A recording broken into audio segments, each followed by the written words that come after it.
नमस्कार मंडळी, मी ऋतुजा विनय रावराणे तुमचं स्वागत करते संध्या प्रकाश किचन मध्ये।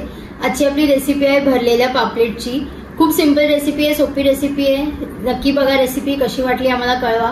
तुमच्याकडे अजून काही वेगळी रेसिपी बनत असेल या म्हणजे पापलेट सोबत तर आम्हाला नक्की सांगा, आपण ती नक्की ट्राय करू या चॅनलवरती। आणि तुम्हाला रेसिपी कशी वाटली कमेंट करून आम्हाला सांगा। चॅनलवरती नवीन असाल तर सबस्क्राईब करा, शेअर करा, कमेंट करा। आणि अजून तुम्हाला या चॅनलवरती काय रेसिपीज बघायला आवडतील ते आम्हाला नक्की कळवा, आपण ते नक्की ट्राय करू या चॅनलवरती। नवीन रेसिपी घेऊन परत भेटू। टिल देन हरिओम श्रीराम अंबाज्ञा, नाथ.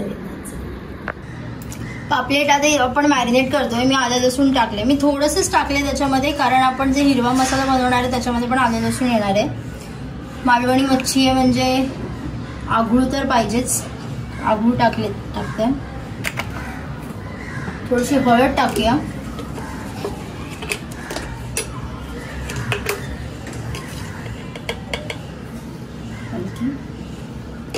आणि थोडंसं मीठ, आणि ह्याला छान एकदम मॅरिनेट करून घेऊया। आता आपण ह्याला आपण इथे एक स्लिट दिली आहे, त्या स्लिट मध्ये पण प्रॉपर नीट भरून घेऊया। इथे पण एक स्लिट आहे, छान असं त्याला पण आलं लसूण हळद मीठ छान लागलं पाहिजे। आपला आघूळ आपण टेस्ट करतोय, छान असं प्रॉपर मसाज करून घेऊया त्याला। आणि याला आपण थोडा वेळ असंच मॅरिनेट करून ठेवूया, तोपर्यंत आपण आपला जे हिरवा मसाला आहे त्याची तयारी करून घेऊया। हिरव्या मसाल्यासाठी आपण इथे कोथिंबीर आणि थोडासा पुदिना घेतलाय, छान असा धुवून।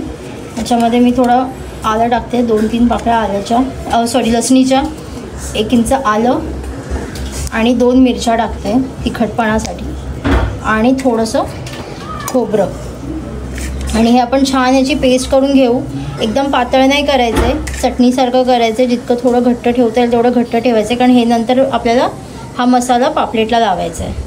बस इथे आपला हिरवा मसाला तयार आहे बनवून, याला मी इथे साईडला काढते।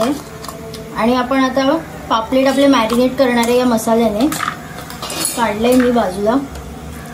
पापलेट इथे छान आपण मस्त मॅरिनेट करून घेऊया, सगळीकडे नीट त्याला मसाला लावून घेऊया प्रत्येक ह्याच्यामध्ये।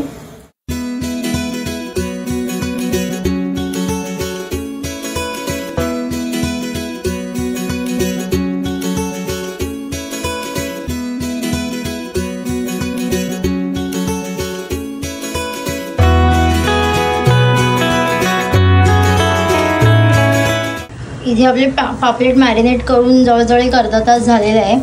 इथे मी त्याच्या कोटिंगसाठी रवा आणि तांदळाचं पीठ घेतलंय, हळद मसाला आणि मीठ टाकलंय, आणि त्याला मिक्स करून घेऊ। पापलेट छान मॅरिनेट होऊन झालेले आहेत आपले। आता ह्याला तळूया आपण। इथे तेल गरम करत मी ठेवलेलं आहे, आणि इथे कोटिंगसाठी मिश्रण बनवलंय जे मगाशी दाखवलं तसं।